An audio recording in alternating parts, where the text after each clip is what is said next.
Hey guys, welcome to a brand new episode of WrestleSlam. Also, you can catch us guys on Spotify. So make sure for all you audio listeners out there, we are live on Spotify, and our last two episodes are there, guys. So do check out the WrestleSlam podcast on Spotify.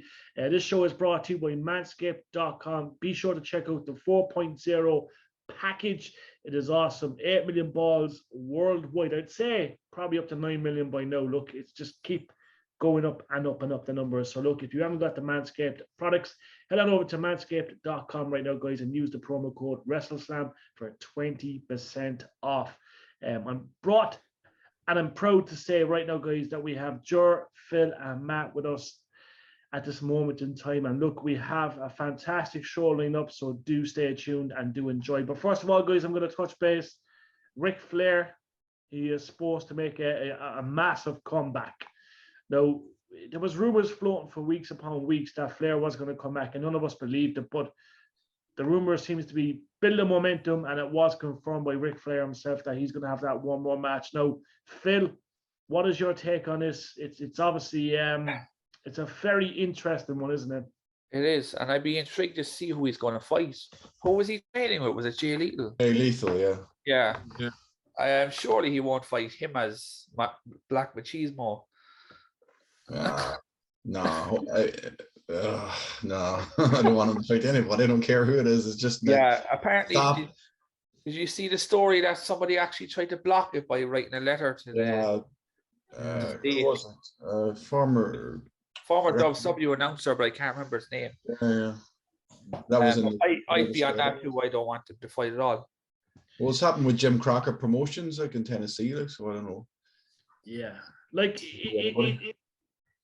it'll be interesting. Obviously, look, like if it was on pay-per-view, it's going to sell out. If it's a big arena, it's going to sell out. But you just be curious to know what kind of a match will it be like. Will it be like a squash match? Will it be a 5-6 minute match? Like Rick is in his 70s now, and we know there's been health issues over the years. There's been really close calls apparently. But look, he's obviously Ric Flair. He's the greatest of all time in many opinions. Sure, like it's obviously a dangerous move, isn't it? I don't want to call it stupid because he's been around a long time and he's done work for the business and he's one of the greatest of all time. Like, but I don't know why he needs to do this. What he's trying to prove by doing it. Like, he retired from WWE, in 2008. It's 2022 now, so I know he still went back at TNA and did some stuff with them. Like, and I just don't know. I don't know why he needs to take bumps, like whether it's going to be a one-on-one match or a tag match or a fucking, The rumor was a 6-man tag, but we'll see. Yeah, like the bumps he was taking with Jay Lethal, like,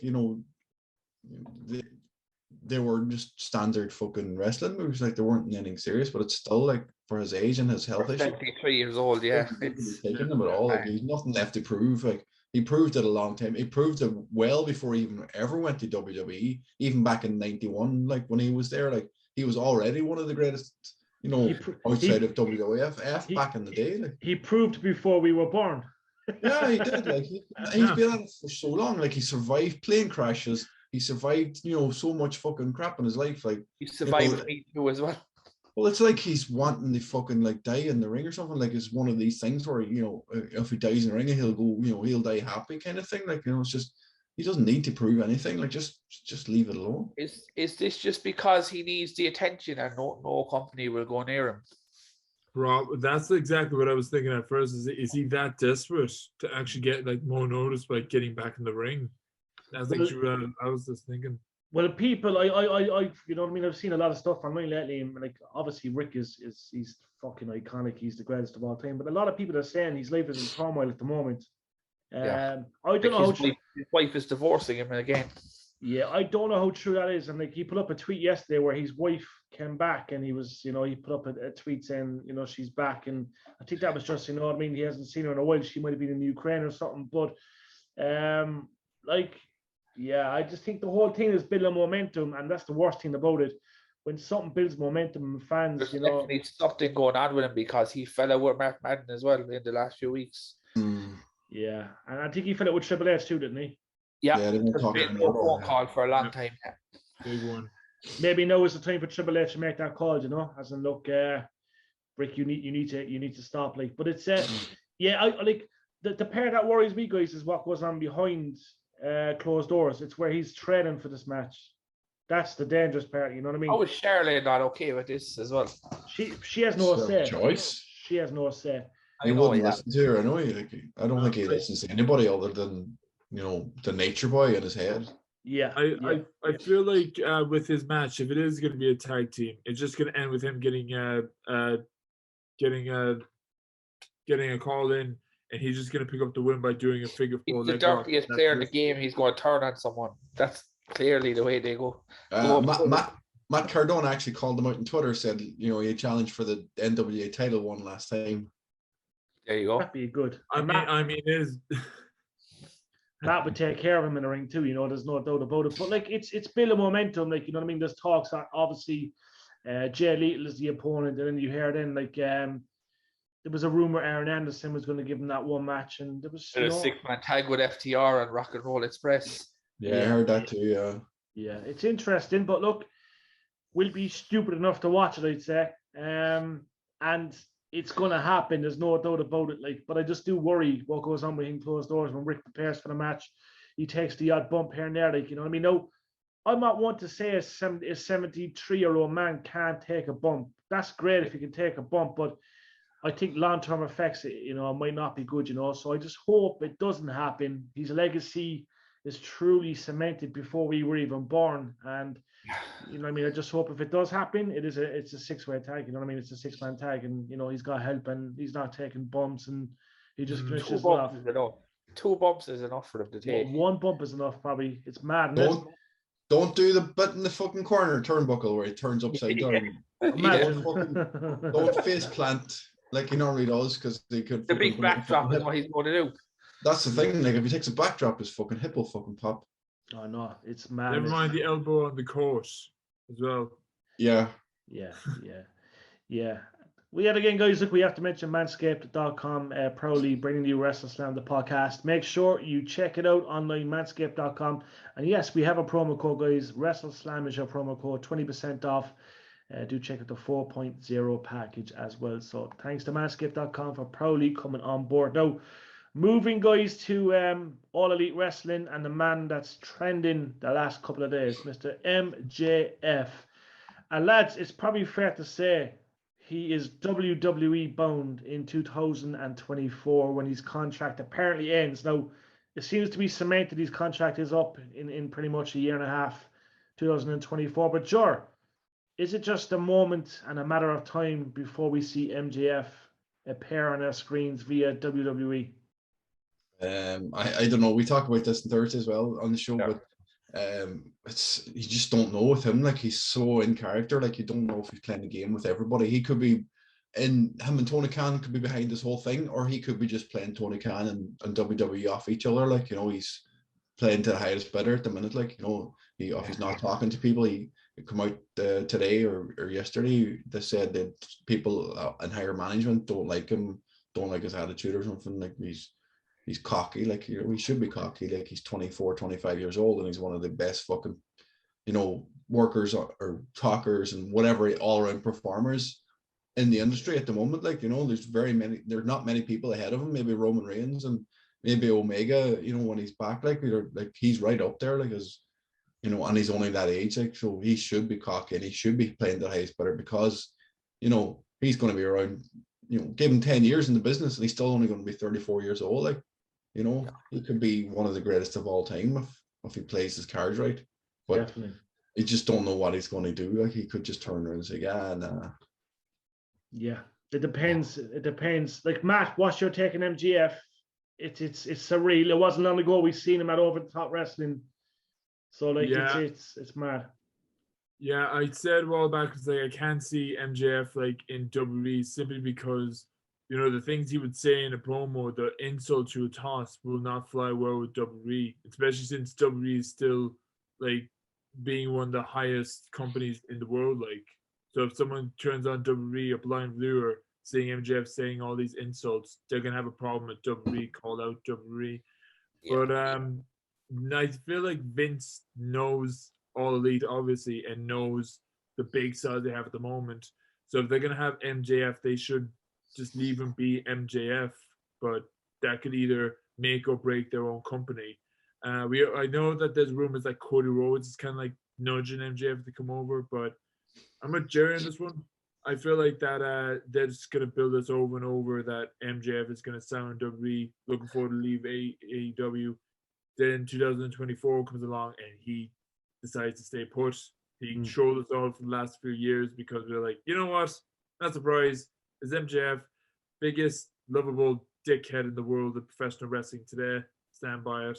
So, with my thoughts, I could see him with WWE.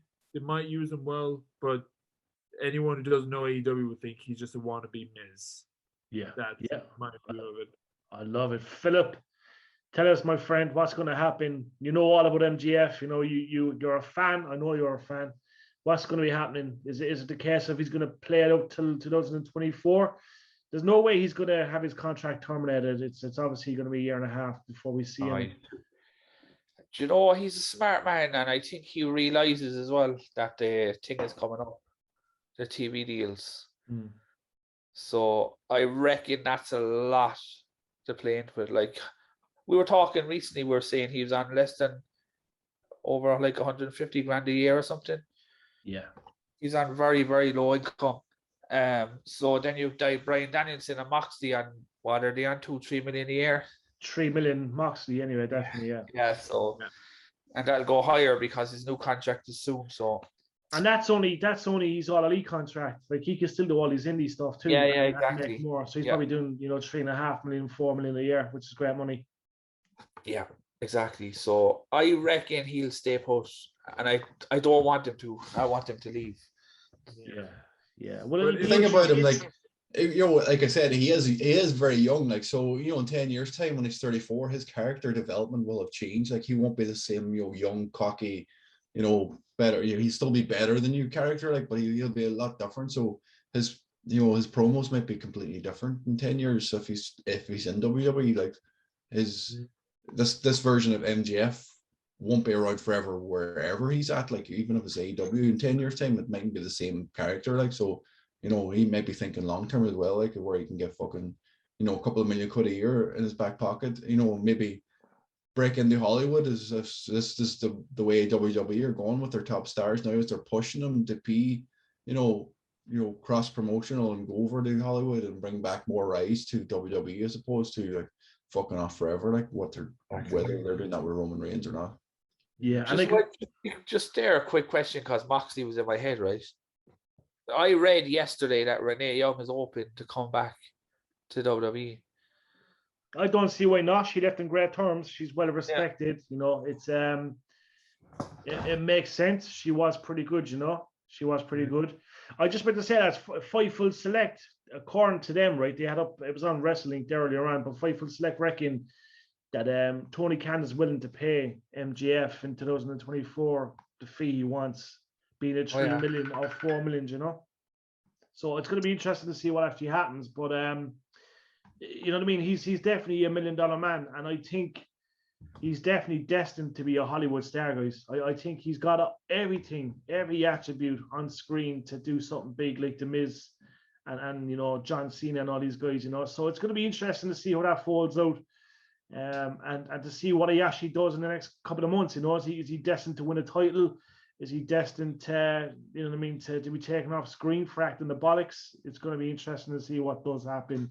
I will say one thing though. When I found out more about talks about MJF with WWE, one of the thoughts that came to my mind is like, can you imagine MJF at WrestleMania Access signing autographs for kids? Well, do you think WWE will let that flow? Like flipping off kids and saying that they're mistakes? They won't. They'll keep him away, I'd say. Adults only access. Yeah. Did you see the thing on YouTube there recently, guys? There was I think it was a girl or was it a man, and they brought up they drew a picture, and he goes, "How long did that take?" And I think they said 60 hours or something, and he just went. Right, yeah, he wrote all over. That's right. But what it was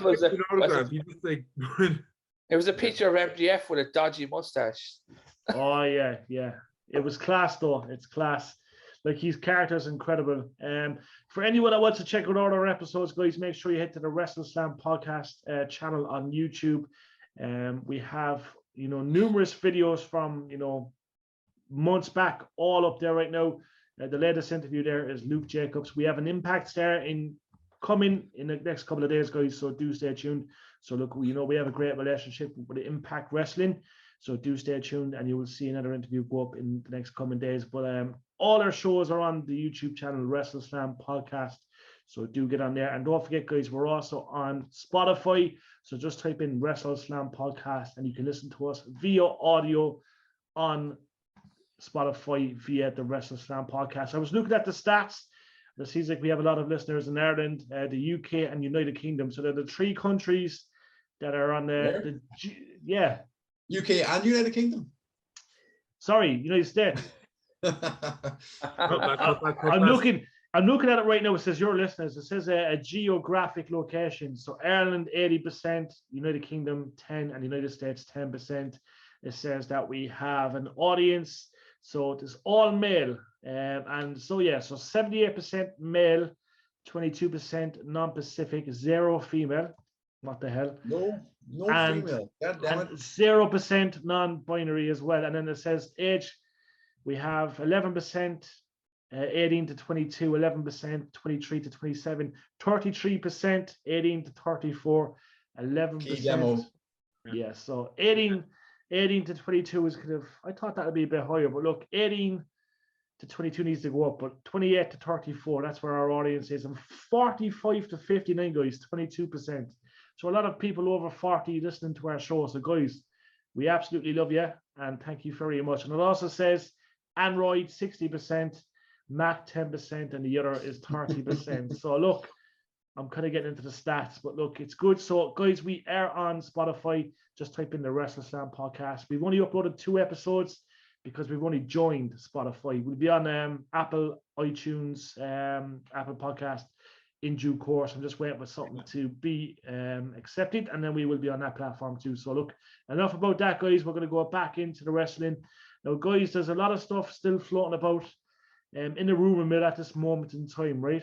There's a lot of stuff floating about. So yet again, Bischoff, Punk, there's a lot of shit between the two of them. Phil, what's your take on Bischoff? Is he right in what he's saying about CM Punk, that he's been a financial flop for All Elite Wrestling? You've got to, if you look at the numbers, he's right. Yeah. Bischoff was the guy, by the way. Bischoff is the guy that really, I believe, if I was to believe anyone when they say something, I think I believe Bischoff, because he created so much history. And then he could have got out on good terms. He got out healthy. He got out fucking, I will say one thing. He is also the man who killed WCW. And actually, I think WCW died in 1997. Oh. And Eric's a fan of the show, by the way. So. Well, the thing is, I think they made a fierce blunder in that Sting Hogan match. That they never recovered after it. Yeah. And then what happened then was a month later, Thunder started, and Bischoff's was focus was going here and there, and he was all over the place. So I think that was I don't want to say death nail, but that was definitely the downfall. Well, he really did try to create so much history, in his head he wanted NWO to be Thunder and WCW and Nitro. So he wanted WCW. He wanted to change WCW altogether to just NWO. He didn't even want WCW to be a thing anymore. Yeah, it was going to be just called NWO. Everybody was going to be a member of it, but that just it got a bit too much. They did change the game, they did change the way the Attitude Era started, but exactly. At the end of the day, too much of a good thing. We were all brainwashed. Going back to his thing there, he was saying the numbers. If you look at it, 1.2 million viewers watched that Rampage that he was on. Yeah. And what was last? I know they had a very, very bad time slot last week, but it was my brother was telling me it was 290,000. Something like that. Yeah, for last week's Rampage. Yeah. So clearly there's something not right there. They won't acknowledge that it's a B show, Tony Khan just doesn't accept that it's a B show. And the problem with Rampage at the minute is it's pre-taped, it's not live. When they do live shows, it's a way better show. There's nothing wrong with Rampage. It's a quicker, it's 3-4 matches, boom, boom, boom, done and dusted, and you blink and you miss it. Like, but it's always good. The problem is the spoilers are out there, straight after Dynamite airs. Like, once they and another issue as well is it's like 4 a.m. Ireland time. Yeah, well, not ideal. That's not ideal. But yeah, I just said I had to mention it. Like, you know what I mean? Does he have a point? Is Punk, costing so much money? He's right in a case where he hasn't moved the needle for AEW the way everybody was expecting. Like, he was going to come in and change, bring in all these lapsed WWE viewers who Punk's back in wrestling, let's go and watch it, and he did. But I don't know if the booking of CM Punk was the right way to go.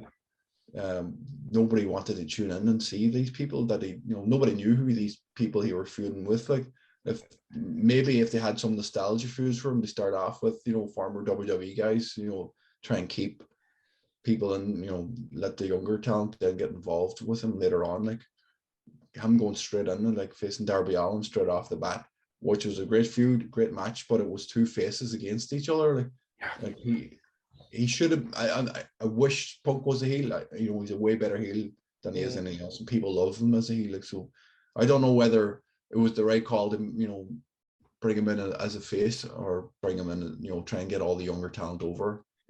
It did help the younger talent, and at the same time, like, they're working with somebody like CM Punk, but it's just hard to know. Like, I enjoy AEW, like, so I can't really defend Bischoff saying that he hasn't done anything for them, because he has. Like, they're planning for the future. It's not just for here or now. It's for 10 years down the line, if they're still around, like, that these boys are want to have the experience of working with people like Punk and Bryan Danielson and their belt. Like, yeah, no, I agree. Just breaking news. One thing there, just on that, Jim Cornette. Did you hear what he said about Randy Orton and RK Bro? Oh, here we go. I'm looking forward to this. I didn't hear it, so I can't wait. No, it's just like he was on about if they went over to AEW that they'd be in nothing within 2 weeks. He was saying AEW can't develop characters, so no one gives a shit basically once within 2 weeks, if that makes sense. Yeah, I know what you're going, like, because a lot of people who have come over or who are big surprises, or now you're just they're not getting a chance to build anything, like, other than on Elevation or Dark or something. They don't do any character work. No. Yeah. Like, that's the thing I've said loads of times. If we could book Dark, I'd go ape shit with the booking. Yeah. But maybe they're waiting on that bigger TV deal. Maybe that's what it is. Maybe they're waiting to see, you know what I mean, when the deal comes that's through. Another thing. That's another thing. We were talking about that last week, that they could be in trouble. Yeah, no, interesting. There's breaking news, guys, as well. Just Cain Velasquez has been denied bail for a second time, so it just came in there, right? So obviously he won't be leaving prison just yet. So obviously they were willing to pay. There's a 1 million bail they were willing to post to have him out. And Velasquez was willing to be subjected to electronic monitoring and having supervision at all times in his attempt to be released. But obviously, look, he's been denied bail. The rumor is that Dana White was actually posting the bail as well for him. So, like, that's telling you that we've seen the support from the UFC, from WWE, everyone in general. They want him released. You know what I mean? And look, there's a story to it, guys. You know what I mean? I think when you have some of the most, high prolific, stars in sports in the world saying he needs to be released, that's just telling you something. See the reason why they say they won't release him. Did you read the whole thing there a second ago? Yeah. They're saying that he has CTE, so he's dangerous to the public. Yeah, but sure, he's had that since his UFC days. You know what I mean? Yeah. I remember meeting him in Vancouver in 2011, and like I'm telling you guys, he's although he was a vicious fighter in the ring, he's what he'd done, like, I'm fully in support of it, like, you know what I mean? So look, I'm not going to go too much into it, but as you said, look, it's just breaking news. He's been denied bail. Isn't he Dominic Mysterio's godfather?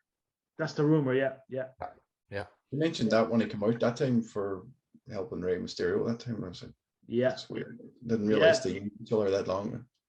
It's surreal. I remember hearing that as well a while back. But it's breaking news coming in. So he's been denied bail for a second time. But look, hopefully they get it sorted in the near future. So look, guys, I'm going to mention quickly the Clash at the Castle, Saturday, September 3rd. It's going to be in Cardiff, Wales. And tomorrow there will be tickets available. It's pre-sale tickets, exclusive fan packages. Now, just before we come on air, we were kind of negotiating and we were kind of talking prices. Now, as you say, guys, these are, you know what I mean, special tickets. Now, I know firsthand what these could cost, you know what I mean, because I've been to WrestleManias and stuff, and I know there's fan packages, but we're about 15 hours, 30 minutes, and 28 seconds away. Now, the show will go out Tuesday. We record this on Monday, so look, by the time the show goes out, look, they will be on sale. But, Joe, what you reckon price-wise we're looking at? Like, you know what I mean? It seems like the package offer number one is 360 front row. Yeah. Meet and greet, premium hotel. Like, you're probably talking $5,000 a pop, yeah? Easily, probably more. And that's pounds, like British pounds, like, so it's not going to be fucking cheap to what they're offering. Like, it's, you know, 2 or 3 nights in a hotel with fucking, you know, a personal fucking, they're even giving you a personal phone number to ring whenever you need stuff. Like, you know, you don't have to leave your seat and they'll bring stuff to you. Like, it's just like, you know, the only people who are going to be getting these tickets are like fucking Pierce Morgan and Wayne Rooney or people like that who are going to be at the show anyway. Like, Yeah. So the VIP and hospitality tickets go on sale Tuesday, then the pre-sale goes on Wednesday, and then general sales on Friday. So we'll be in the queue of fucking Wednesday waiting for fucking hopefully something around £200 or £300, like, you know, somewhere above level where you can see over somebody's head. Because the worst seats I could think of is, you know, ground floor seats, but at the back, you know, and everybody's standing in front of you and you trying to look over everybody's head and see the fucking ring. Like, so I'd rather be, you know, looking down over people's heads. Yeah, and it's a great spectacle. We know, like, it's going to be fucking, it's 30 years in the making pretty much. Yeah. It's going to be huge, but like we could have touched base. Like, obviously we talk about matches in due course because we don't know what's exactly happening here, but it looks like Drew McIntyre is going to come away with some huge success, providing he doesn't get injured and, you know, he's on the straight and narrow.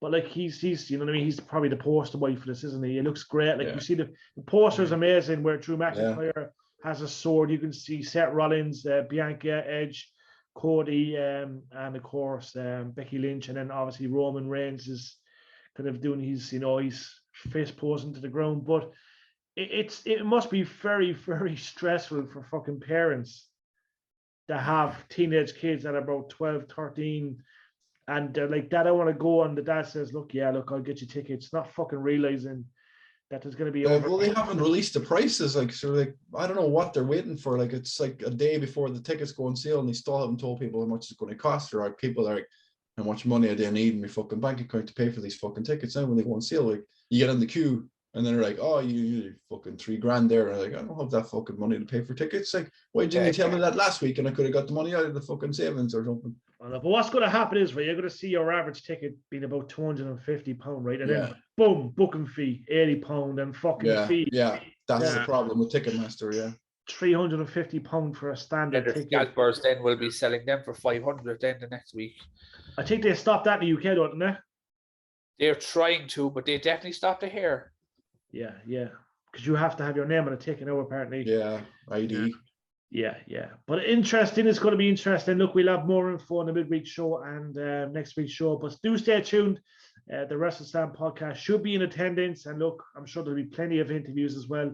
We'll see Lizzie, Jor, and Co involved. So do stay tuned. That's something that we do look forward to. September. It happens to fall the weekend of my son's birthday. That's typical. My luck. And then Bellator falls on my other son's birthday. Typical. But look, we will be there and WrestleSlam will be there. So do stay tuned. We'll have all the updates in due course. And do keep an eye out. Guys, as you say, look, it's been an interesting couple of weeks. But look, just before we go there, because I know we don't have long left, I just want to send out best wishes to Jim Duggan because he's not well. Yeah. And Virgil. Virgil, yeah. And I know firsthand what he's going through. Obviously, I have a very close family member in the same boat, so it's a serious thing. Colon cancer stage 2. So look, Virgil, we wish you the best of luck, my man. And you know what I mean. He's a great guy. Hacksaw, he's very positive. Do you see the video Hacksaw put up, guys? Yeah. Very positive. You know what I mean. I think he knows what's ahead, but he's very positive. And you know he's got relatives in Cork. I think I all told you that story. It's a familiar story, but he's got. I think it's Fermoy. He's got relatives from Fermoy, so it's a small world. So Hacksaw and Virgil, we wish you all the best, guys, and you know, just wishing you both a speedy recovery.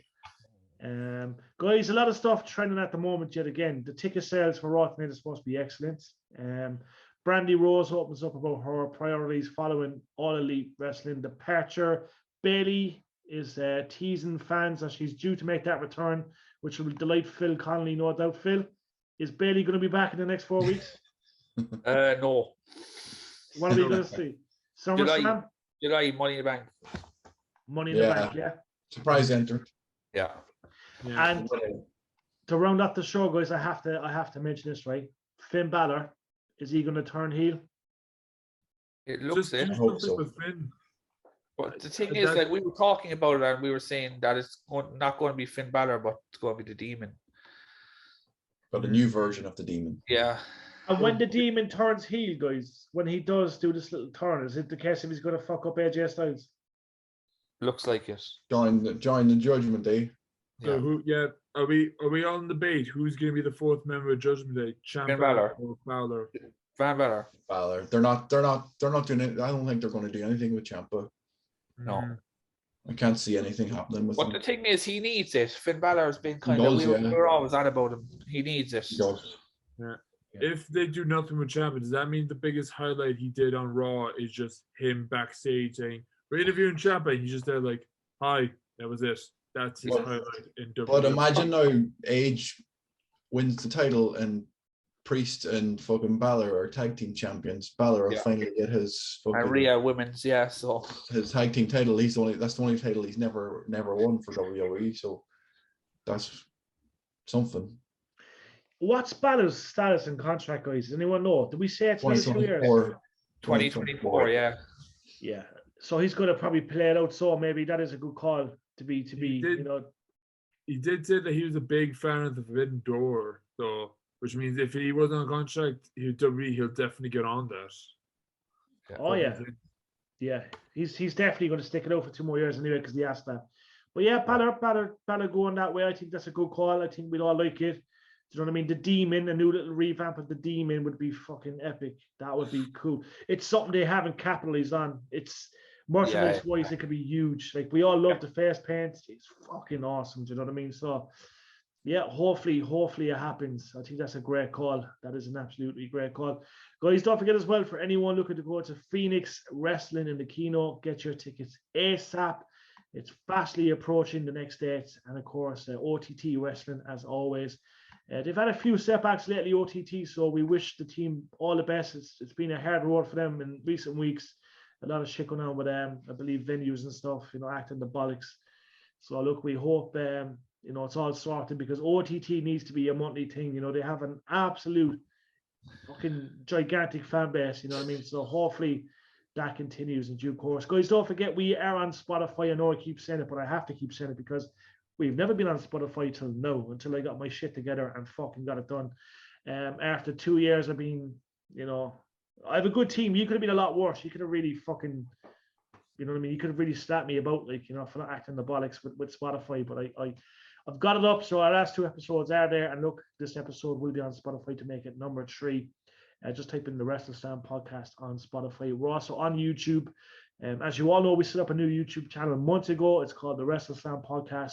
For all the older videos, guys, go to the Sports Matters YouTube channel. But look, the WrestleSlam Podcast on YouTube is where we're all at, and that's where our latest videos will be as well. So do check them out. Do share them. Do leave comments. Do like, and we do appreciate it. To all our listeners in America, to UK, Ireland, and all across Europe and the world, thank you very much for tuning in. We'll be back for a midweek show this week, which I'm hoping to make. And look, we will be back. The show goes out Tuesday. We record Monday. So look, we'll see you very soon. So from myself, Jerry, from Phil, from Matt, and from Jer, thank you very much. Guys, we'll catch you soon. God bless, be safe. From everyone at WrestleSlam. Bye.